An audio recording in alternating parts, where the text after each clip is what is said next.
probably seen a fishbowl terrarium like this. They're a fun project and a great way to bring some greenery into the house.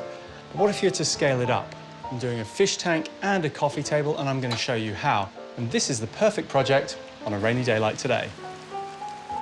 So what actually is a terrarium? Well, basically it's an enclosed ecosystem for plants. Traditionally, they'd have a top on them. Because I picked this one up second-hand, it doesn't, but that's not really a problem. It's going to allow me to do maintenance over time on the plants in the glass. The success of a terrarium comes down to two things, the plant choice and the soil. You've got to remember this thing doesn't drain, so it's just going to rot plant roots. That's why on the bottom layer, we've got drainage, coarse aggregate, and I'm using fired clay balls because they're nice and light. I'm sculpting it into these mounds because you've got to remember, this thing's a piece of art and you're going to be looking at it. Let's have some fun with it. Our next layer is this stuff. It's called sphagnum moss. I absolutely love it. I've soaked it so it's fluffed up. So you want to give this stuff a really good squeeze to get the water out of it because you don't want that to stagnate. And then we're going to compact it down into a layer and just pop it on top of our mix.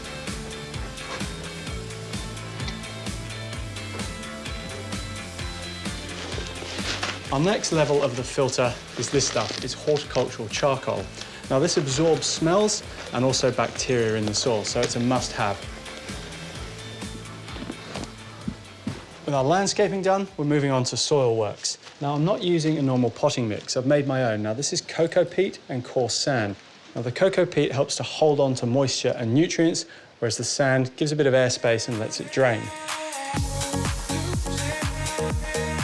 Make sure as you go to step back and take a look at it. That way you can look at your horizons and get them just the way you want them. It's much easier to fix it now than it is when the plants go in. When you're picking plants for a terrarium, it's just like picking plants for a garden, but you have to remember a terrarium is a really humid climate, so you need plants that can thrive in that. I've got this fantastic Sarracenia. Now this is a carnivorous plant. It likes a lot of moisture, so it's going to go into the low spots in the terrarium. I've also got some begonias and ferns. Now these like moisture, but they can handle a little bit sort of dry conditions, so they're going at the top of my mounds. I'm going to set this whole thing out and then I'll backfill with the rest of the soil.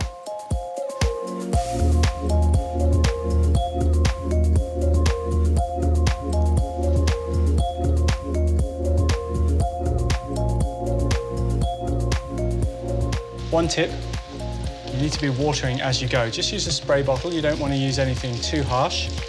It's just going to help the plants settle in and give them the moisture they need.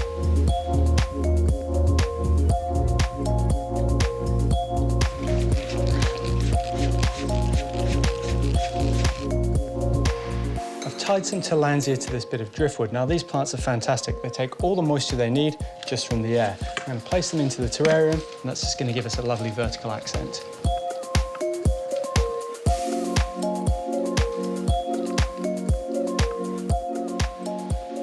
With our terrarium finished, you really could put it anywhere in the house.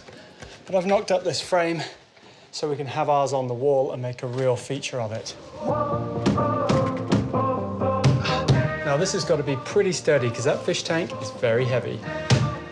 I'm just using this core flue, which is black, which is going to make all our plants pop.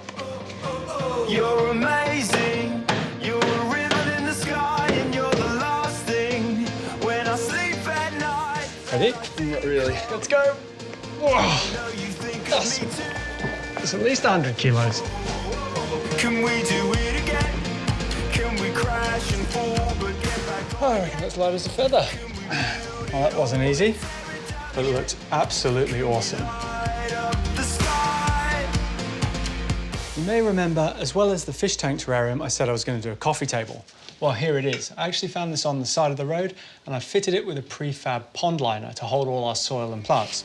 Conveniently, and luckily, it's the perfect size.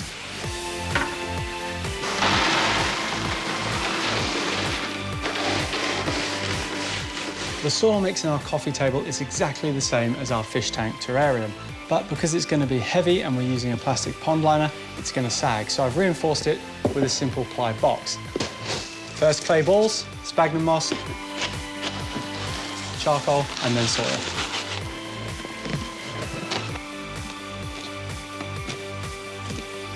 The planting in the coffee table is going to be completely different to that of the fish tank. Instead of looking at the plants, we're looking down on the plants. So I'm going for lovely rounded shapes. We've got some Seleginella, which is this fantastic fern which is going to creep around. We've got some Photonia. And I'm even going to use this rounded Peperomia here. To tie it all together, I'm going to be using a bit of moss, which I found in the garden actually. To finish off our coffee table terrarium, I gave our plants a really good water with a mister. I then put the glass top back on, which is going to seal all that moisture inside. Keep an eye on your plants. If they look like they're starting to dry up, just lift it up again and give them another squirt with the mister.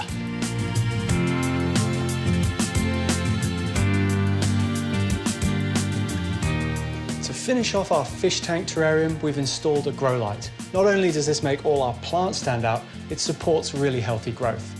What I love about terrariums is they're living, breathing works of art, perfect for any home.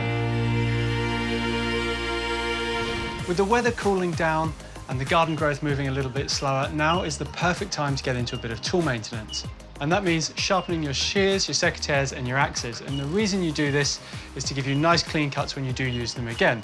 That way you get less chance of getting disease into your plants. So first up is a pair of shears. Now these get covered in sap and they get all gunky and you can kind of hear they get a bit sticky. So first thing is to get them into some warm water, just a bit of steel wool, and give them a really good scrub. Now you want to get as much of the stuff off as you can. If you need to add a bit of degreaser, that's totally fine as well. Come to help. So once you've got all the sap and gunk off, you need to give your shears a really good dry. And it's important to focus on the inside of the blade more than the outside. You can see it's much shinier, and that's because that's the part that does the cutting.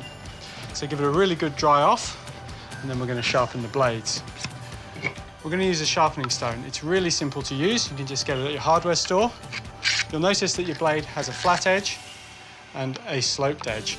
So with the flat edge, you want to keep the stone nice and flat and just run it along to remove the excess gunk, if there is any left. And just to sharpen that edge, you then flip the blade over and push down over the angled part. Once that's done, you want to check it's nice and sharp and be very gentle here. You don't want to cut your fingers, but you don't want any lumps along the edge. As you can hear, that's nice and smooth. Now, they don't look like a brand new set of shears, but they're certainly going to work like a brand new set of shears, and we're going to finish it off with just a bit of lanolin spray, just to protect it, to stop any moisture getting on the blades and to prevent them from rusting again. Next up is your block splitter or axe, and it's exactly the same process. You want to clean it off and then sharpen the blade. But when you're sharpening the blade, you can be a bit more vigorous with it because you're working angle towards angle rather than one angle towards a flat surface. Up next is the secateurs. Now we're going to show these a little bit of extra care because they do such fine work in the garden. I'm actually going to take them apart completely, undo these 3 points, completely degrease them and get them as good as new. Now, sometimes these get a little bit tricky and your screwdriver will get stuck. So you need to use a pair of grips just to loosen it up, give it a crack, and then you can take them apart. Easy. Now you've got your secateurs apart, I'm actually going to use a degreaser on them to get all that muck off them. Simple spray on. Make sure you put down some paper towel or something like that first, unless you've got a plastic table like I do.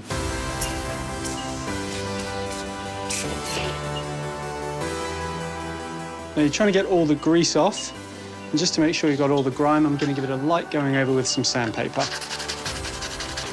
Getting mildly concerned that I've got to put this back together. Look at that, lovely and clean. The problem with cleaning it so well is it doesn't look like when you took it apart. Hope it goes back together okay. With all the parts of these secateurs now nice and clean, we're just going to give them a bit of a sharpen, just like we did with the shears. We're going to do the bypass section and the blade. And with your blade nice and sharp, it's just as easy as putting it all back together again. It's as simple as that.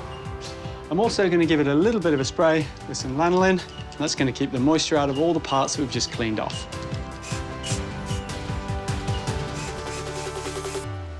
And last up is your trusty garden shovel. Now, most people don't show these poor things any maintenance at all. But if you keep them clean and nice and sharp, they're going to be much easier to use in the garden. Now, I've got a much larger sharpening block here because I'm working with a larger blade, but we're just trying to form a nice sharp point that's going to easily cut through roots.